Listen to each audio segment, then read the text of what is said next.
প্রিয় দর্শক শ্রোতা মণ্ডলী, সকলকে রাত্রিকালীন শুভেচ্ছা। বন্ধুরা, ব্যাপক সন্ত্রাসী কর্মকাণ্ডের জন্য আওয়ামী লীগের বিচারের দাবিতে ব্যাপক দাবির মুখে গতকাল অর্থাৎ 10 মে আওয়ামী লীগের সমগ্র কার্যক্রম নিষিদ্ধ করা হয়েছে। অর্থাৎ বিচারের আগ পর্যন্ত তাদের কার্যক্রম স্থগিত থাকবে, নিষিদ্ধ থাকবে। দল হিসেবে এখন আওয়ামী লীগ নিষিদ্ধ হয়নি, কিন্তু যেভাবে জামাতকে 71 সালে নিষিদ্ধ করা হয়েছিল, কিংবা 5 আগস্ট শেখ হাসিনার পতনের আগে জামাতকে যেভাবে নিষিদ্ধ করা হয়েছিল, আওয়ামী লীগকে কিন্তু সেভাবে এখনও পর্যন্ত নিষিদ্ধ করা হয়নি, তাদের কার্যক্রম নিষিদ্ধ করা হয়েছে। যাই হোক, আওয়ামী লীগ এখন আর মিছিল, চোরাইগোপ্তা মিটিং, মিছিল, তারপরে ফেসবুকের যে কার্যক্রম, মিডিয়ায় কার্যক্রম, এগুলোই সোশ্যাল মিডিয়া কার্যক্রম পরিচালনা করতে তারা পারবে না। এগুলোকে সরকার সরিয়ে নেবে বা করতে দেবে না। আইনশৃঙ্খলা বাহিনী তৎপর থাকবে, এটা বোঝা যাচ্ছে। আর আওয়ামী লীগের এই যে কার্যক্রম নিষিদ্ধের বিষয়টি বিএনপি, জামাত সহ সমগ্র দেশের প্রায় সমগ্র দল স্বাগত জানিয়েছে। তবে কয়েকটি বিষয় আসছে যে বাংলাদেশে -2 ফর্মুলার একটা ব্যাপার আছে, এটা অনেকেই বলাবলি করছিলেন। আওয়ামী লীগের পরে এবার বিএনপির দিকে সরকারের নজর পড়ে কিনা, সেরকম একটা বিষয়। আমাদের অনুজ এক সাংবাদিক আজকে ফেসবুকে ছোট্ট একটি ভিডিও ক্লিপ দিয়েছেন, যেখানে কতিপয় পাঞ্জাবি টুপি পরা লোক বিএনপিকে নিষিদ্ধ করার দাবি জানাচ্ছে, স্লোগান দিচ্ছে। অন্য একটা পোস্টে দেখলাম যে সেখানেও চাঁদাবাজ একটি দলের বিরুদ্ধে ব্যবস্থা নেওয়া হবে বলে একটা পোস্ট দেখলাম। এগুলো বিএনপির প্রতি ইঙ্গিত করা হচ্ছে বলে আমাদের ধারণা। অপরদিকে বাংলাদেশের কমিউনিস্ট পার্টির যে সাবেক প্রধান মুজাহিদুল ইসলাম সেলিম আজকে একটি টিভি টক শোতে আওয়ামী লীগের এই নিষিদ্ধ করার বিষয়টিকে স্বাগত জানানো তিনি বলেছেন, পাশাপাশি 71-এর ভূমিকার জন্য জামাতকেও নিষিদ্ধ করার প্রসঙ্গটা তিনি উল্লেখ করেছেন। সেখানে আইনের কথা তিনি উল্লেখ করেছেন যে সেখানে স্বাধীনতা বিরোধী যে অক্সিলারি ফোর্স ছিল সেটাকে আল বদর আল শামসের কথা বলা হচ্ছে, এবং পলিটিক্যাল অর্গানাইজেশন সেখানে জামাতের কথা বলা হচ্ছিল। তিনি উল্লেখ করে বলেছেন যে সেই আইনে কিন্তু উল্লেখ ছিল পরবর্তীতে, স্বাধীনতার পরবর্তীতে এই আইনটা করা হয়েছিল, পরবর্তীতে সেটা অন্য কেউ, জিয়া রহমান বা অন্য কেউ সেটাকে এরশাদ বাদ দিয়েছে বলে তিনি উল্লেখ করেছেন। এবং তিনিও বলেছেন যে এই ধরনের নিষিদ্ধ করার ফলে আওয়ামী লীগের প্রতি যদি মানুষের কখনো কোনো সিম্পেথি গ্রো করে, সিম্পেথি দেখাতে দলটি আবার আরও বড়োভাবে ফিরে আসবে। তবে তাদেরকে বিচার করতে হবে, তাদের যে কর্মকাণ্ড এগুলো নিয়ে বিচার করতে হবে। আমরা দেখলাম আরেকটি নিউজ আজকে, এটা ছাত্র ইউনিয়নের পক্ষ থেকে দেওয়া হয়েছে।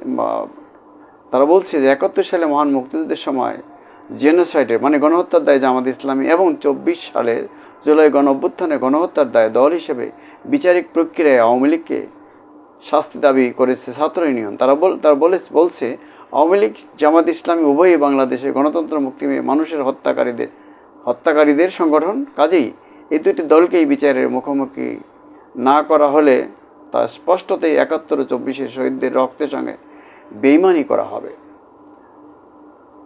আজকে 11 মে গণমাধ্যমে পাঠানো এক যৌথ বিবৃতিতে কথা বলেছে ছাত্র ইউনিয়নের একাংশের কেন্দ্রীয় সভাপতি তামজিদ হায়দার ও সাধারণ সম্পাদক শিমুল কুম্ভকার। তারা বলেছেন স্বৈরাচার হাসিনাকে দেশে ফিরিয়ে এনে শাস্তি নিশ্চিত করার কোনো বিকল্প নেই। অন্তর্বর্তী সরকারের নেওয়া সিদ্ধান্তের প্রতিক্রিয়া জানিয়ে পাঠানো এই বিবৃতিতে ছাত্র ইউনিয়নের 2 শীর্ষ নেতা বলেছেন, কেবল নির্বাহী আদেশে আওয়ামী লীগকে নিষিদ্ধ করে তৃপ্তি ঢেকুর তোলার সুযোগ নেই, বরং আওয়ামী লীগে রেখে যাওয়া বিচারহীনতার সংস্কৃতি থেকে বেরিয়ে বিচারিক প্রক্রিয়ার মাধ্যমে গণহত্যা দ্রুত বিচার ও শাস্তি নিশ্চিত করতে হবে। খুবই ভালো কথা বলেছে। জুলাই গণ অভ্যুত্থান সংঘটিত হত্যাকাণ্ডের বিচারে যেভাবে সরকার উদ্যোগী হয়েছে, পাকিস্তানি সামরিক বাহিনীর সঙ্গে মিলে দেশীয় মুক্তিকামী জনগণের উপর জামাত ইসলামী ও তার সহযোগীদের গণহত্যার বিচারের ব্যাপারেও তারা একইভাবে তৎপর হবে, এমন প্রত্যাশার কথা উল্লেখ করা হয়। বিবৃতিতে বলা হয়, আওয়ামী লীগ ও জামাত ইসলামী উভয়ই বাংলাদেশের গণতন্ত্র মুক্তিকামী মানুষের হত্যাকারী সংগঠন। আওয়ামী লীগ দীর্ঘ সময় ধরে মুক্তিযুদ্ধকে পুঁজি করে নিজেদের মুক্তিযুদ্ধের পক্ষের দল দাবি করে একের পর এক অন্যায়, অবিচার, গুম, নির্যাতন, জুলুম করে গেছে।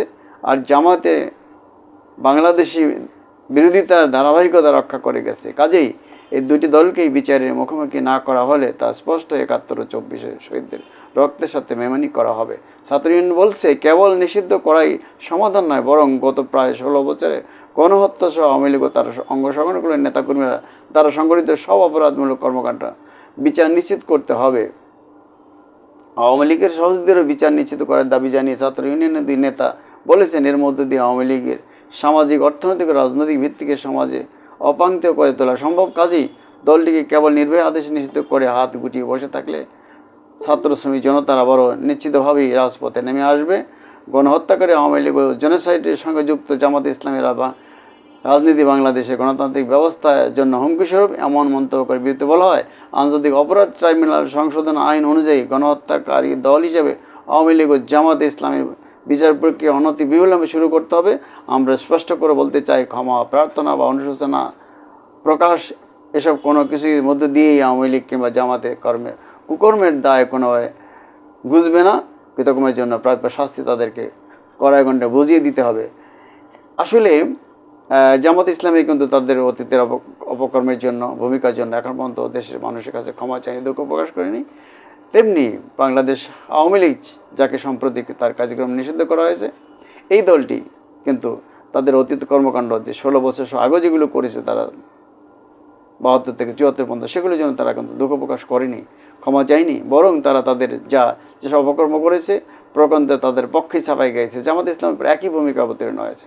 অতএব দাবি ছাত্র ইউনিয়নের পক্ষ থেকে করা হয়েছে, সেটা কতটা যুক্তি তা দেশের মানুষ বিচার করবে। আর আরেকটা বিষয়, যেটা বিএনপির হাত দিকে আঙুল তোলা, হাত তোলা, আজকে সবচেয়ে বড় দল বিএনপির শেখ হাসিনা বা আওয়ামী স্বৈরশাসনের উৎখাতে বিরাট ভূমিকা রয়েছে, গণতন্ত্রের পক্ষে বিরাট ভূমিকা রয়েছে। বিএনপির বিরুদ্ধে এখন কোনো ব্যবস্থার কথা যদি সরকার চিন্তা করে ভুলও, তাহলে দেশে কিন্তু বড় ধরনের কিছু ঘটে যাবে, সেটা চিন্তা করা ঠিক হবে না। আমি বিএনপির পক্ষে বলছি না, কিন্তু সেটা সরকারের জন্য একেবারেই শোভন না, দেশের মানুষের জন্য ভালো হবে না, এবং দেশ সরাসরি সিভিল ওয়ারের দিকে চলে যেতে পারে আমরা আশঙ্কা করছি। অতএব সরকার এই ধরনের চিন্তা থেকে দূরে থাকা আবশ্যক। ধন্যবাদ সবাইকে। আর আমি আমার ডিবেট উইথ রানা চ্যানেলটিকে সাবস্ক্রাইব করার জন্য সকলের প্রতি আবার অনুরোধ জানাচ্ছি, যাতে আমি নতুন ভিডিও করার প্রেরণা লাভ করি। খোদা হাফেজ। সকলকে আবারও শুভেচ্ছা, ধন্যবাদ ডিবেট উইথ রানা চ্যানেলের পক্ষ থেকে।